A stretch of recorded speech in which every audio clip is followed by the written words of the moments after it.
Hello friends, welcome to Raj Malhotra IAS. तो अब हम जो है इंपॉर्टेंट क्वेश्चन डिस्कस करेंगे और आज जो है आपका लेक्चर नंबर 7 है। ओके, प्रीलिम्स के लिए इंपॉर्टेंट क्वेश्चन जो है हम डिस्कस करेंगे यहाँ पे। So first question is very often GST council is in news, which one of the following hold true, कि इनमें से कौन सा स्टेटमेंट जो है वो सही है। So it is a constitutional body for making recommendations to the union and state on issues related to goods and services. So friends, ये जो है आर्टिकल 279A के तहत जो है बनाई गई है। So this is a very much constitutional body, बिल्कुल constitutional body है क्योंकि constitution के अंदर इसके बारे में provision दिया गया है। It is chaired by Union Finance Minister. This statement is also correct. Now, जो difficult part है वो ये है, it was constituted under 99th Constitutional Amendment Act. अब ये आपको exactly पता होना चाहिए और ये 101st Constitutional Amendment Act के बाद जो है बनाई गई थी. So this statement is wrong. अब हम इसको हटा देंगे and the right answer is B. Okay. तो ये इसकी डिटेलिंग है, 279A के तहत बनाया गया, फाइनेंस मिनिस्टर इसके चेयरमैन हो गए, ठीक है। और इसके जो बाकी मेंबर्स होते हैं उसके अंदर स्टेट के फाइनेंस मिनिस्टर्स भी आते हैं। अच्छा, 101st देखो, 101st अमेंडमेंट एक्ट के तहत इसे बनाया गया था। ओके, तो ये आपको याद रखना है। अच्छा, 99th कॉन्स्टिट्यूशनल अमेंडमेंट एक्ट वो भी बहुत ही इंपॉर्टेंट था। क्यों? NJAC, okay, national judicial appointment commission, वो उसके तहत बनाया गया था जिसको कोर्ट ने बाद में जो है अनकॉन्स्टिट्यूशनल डिक्लेयर कर दिया।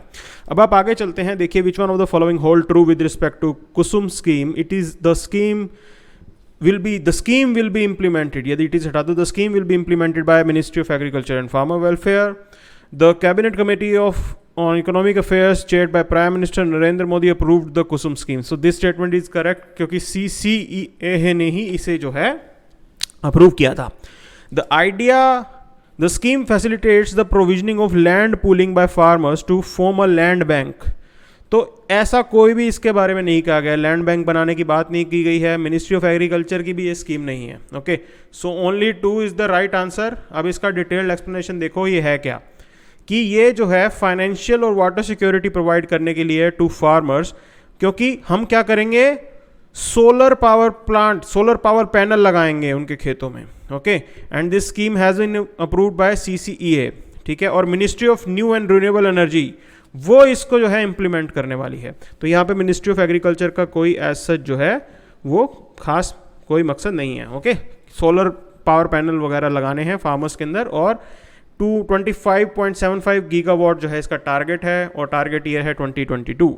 तो ये चीज़ें आपको याद रखनी है, ठीक है। सोलर पंप पे सब्सिडी दी जाएगी, 60% सब्सिडी मिलेगी, ये भी पॉइंट आपको याद रखना है। Which one of the following hold true with respect to Balram scheme. अब ये बलराम स्कीम किसकी है, देखो, the scheme has been launched by Odisha government. Under this scheme Odisha will provide agriculture credit worth 1040 crore to 7 lakh landless farmers in next 2 years. तो ये दोनों की दोनों स्टेटमेंट करेक्ट हैं। अब आपको याद रखना है कि बलराम स्कीम आपकी उड़ीसा से रिलेटेड है, और ये स्कीम कब बनाई गई है, देखो, इससे पहले उड़ीसा गवर्नमेंट ने कालिया स्कीम लॉन्च की थी, कृषक assistance for livelihood and income augmentation scheme. Okay, ये 2018 में लॉन्च की थी, तो उससे मिलती जुलती स्कीम है। उसके अंदर जो है 10,000 रुपीज़ का फाइनेंशियल असिस्टेंस इन्होंने प्रोमिस किया था स्मॉल और मार्जिनल फार्मर को। यहाँ पे जो है 1040 करोड़ डिस्ट्रीब्यूट करेंगे 7 लाख लोगों में। तो ये आपको थोड़ा समझना है। Okay, which one of the following statement hold true with respect to BRICS. So Brasilia summit of BRICS has the theme economic growth for innovative future. अब ये थीम बेस्ड क्वेश्चन है एंड दिस इज राइट, अभी हुआ था, ठीक है ना। Brasilia declaration stress to build iBRICS network, this statement is also right. अब ये iBRICS नेटवर्क क्या करेगा, ये हाईटेक कंपनीज के बिजनेस को फैसिलिटेट करेगा within BRICS countries. So all 3 statements are right and first is the right answer, ठीक है। Which one of the following hold true with respect to GIMS, government instant messaging system. This is the portal attached to PMO to facilitate the quick grievance redressal of citizen where people of India can register their complaints. कुछ भी नहीं है ऐसा। The system has been designed and developed by National Informatics Center. So this statement is correct. So right answer is C. अब इसका detailed explanation देखो।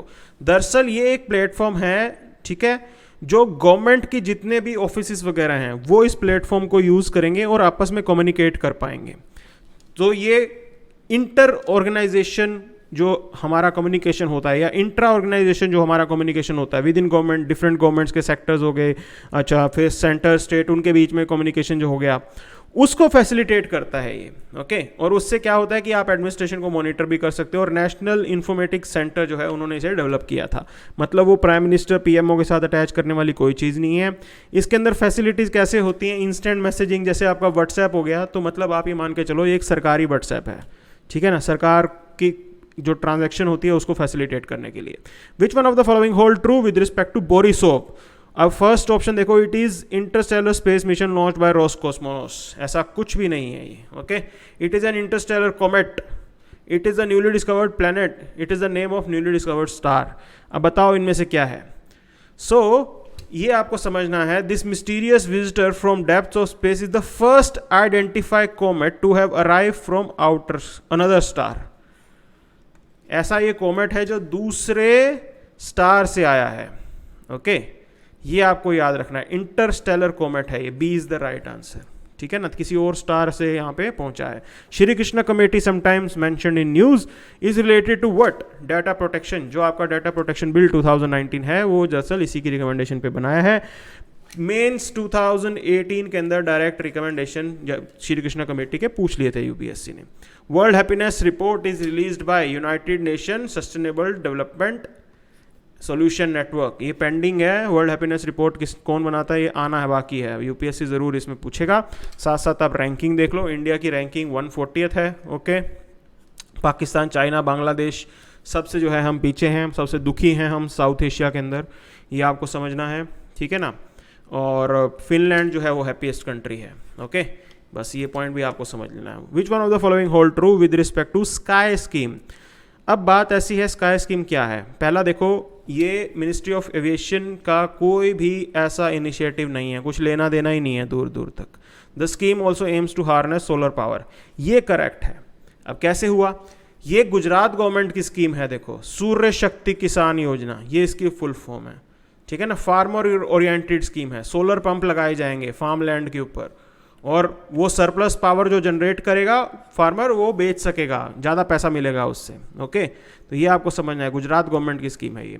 Usha Singh committee, Umesh Singh committee was constituted to suggest changes in. Umesh Singh committee किस चीज़ पे बनी थी? Section 126 of representation of people's act, उसके changes लाने हैं, रिफॉर्म करने हैं, ठीक है। तो इसलिए ये कमेटी बनाई गई थी कि डिजिटल मीडिया का कैसे यूज़ होगा, जो कैंपेन वगैरह होता है उसका कैसे इस्तेमाल किया जाएगा, फिर मॉडल कोड ऑफ कंडक्ट के बाद जब लग जाता है तो सोशल मीडिया को कैसे रेगुलेट करेंगे, उस टाइप की चीज़ों को देखने के लिए ये कमेटी बनाई गई थी। अब उसके लिए रिप्रेजेंटेशन ऑफ पीपल्स एक्ट को एक तरीके से कुछ चेंजेस लाने पड़ेंगे, फिर इन्होंने कुछ सजेशन दिए होंगे। ओके, तो Injeti Srinivas committee was sometimes in news, it is related to what? Injeti Srinivas committee. तो ये आपको बताना है किस चीज़ से रिलेटेड है। तो ये दरअसल कॉरपोरेट सोशल रिस्पॉन्सिबिलिटी उससे रिलेटेड चीज़ है। ओके, और इनके कुछ रिकमेंडेशन भी हैं, वो इंपॉर्टेंट नहीं होंगे, बट आप एक याद रख लेना कि कॉरपोरेट सोशल रिस्पॉन्सिबिलिटी से रिलेटेड ये स्कीम है। Okay, I hope this session is helpful for you guys, please subscribe our channel, thank you.